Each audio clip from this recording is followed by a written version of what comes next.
Hey guys, Ryan here with Manus Defense. Today I'm doing something a little bit different, a little bit of a different format than we normally do. This is going to be kind of like the format we did for the ECC gloves, but I now have an extra bag for a sear that I don't need.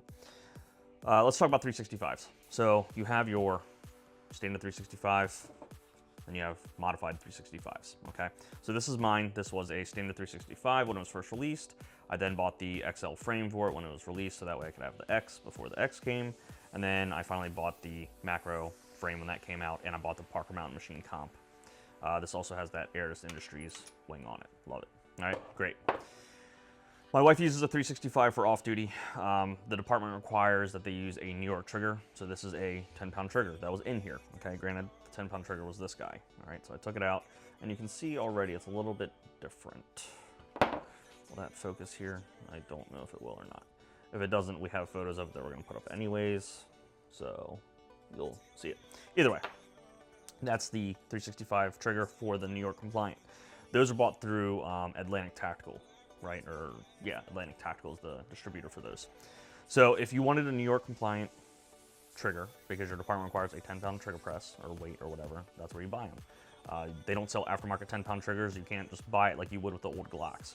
So if you guys remember with the Glocks, they had those olive and orange springs that went below the crucible. So below the crucible of your Glock in the back, you would just drop that in and boom, your 5.5 pound becomes 10 pounds or 8 pounds, whatever you wanted it.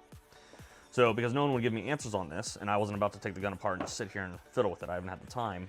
Today, I finally had time to sit down and do it. I took apart the trigger, I really looked at it, and I swapped in a factory trigger, factory spring, all that jazz. So, I wasn't sure how we would get to these weights. My gun with my slide and my trigger from the old FCU, mine weighs in at 4 pounds, 9.3 ounces. That's how much my trigger weight averages. That's with a Wheeler trigger gauge, okay?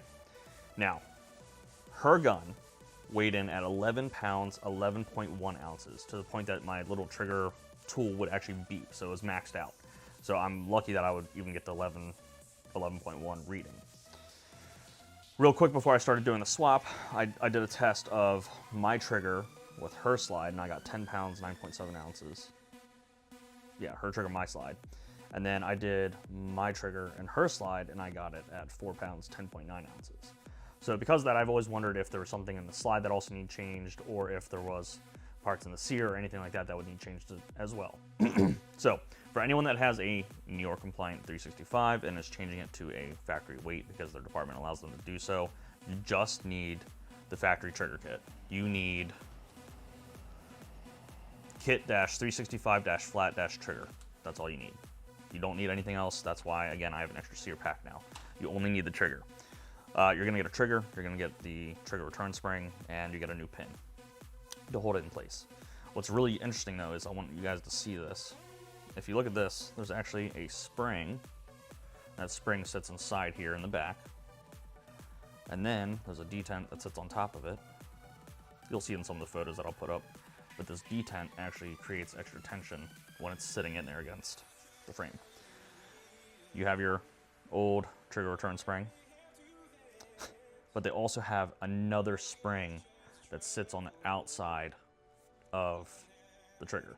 So this one actually sat, I believe it was like so. I'll try to get a really good picture and post that in this video as well. But there's this little spring that sits on the outside ledge. So because of these two extra springs that they've added to this trigger, that's why this one trigger looks different. It has like a spine, it has like a, you know, a backbone in a way. But that is why that trigger is heavier. It's that spring on the side and it's that spring in the rear. I thought I was gonna have to do a whole lot of extra testing to find out the answer. I didn't. As soon as I just tested her gun, it weighed in at normal weight. So it's right where it's supposed to be. The first trigger press reading was 5 pounds. So after that, I think I got like a 4.11 maybe, and then another like 5.1, something like that, 5 pounds, 1 ounce. So I just wanted to put out this video just to help you guys save a little bit of energy, a little bit of time. If you are going to attempt to do this on your own without seeing a gunsmith or an armor or anything of that nature, there are plenty of videos on the internet. I would highly recommend that you go with some of the major manufacturer videos though. So if it's like a Gray Guns video, you could probably trust that video. If you guys have any questions, comments, concerns, drop them down below. But again, if you're doing a 365 from a New York trigger and you're trying to go back to a factory trigger weight, You just need the trigger kit. Nothing else. It's just the factory trigger kit. As always, guys, I'm Ryan with Manus Defense. Stay safe, shoot straight.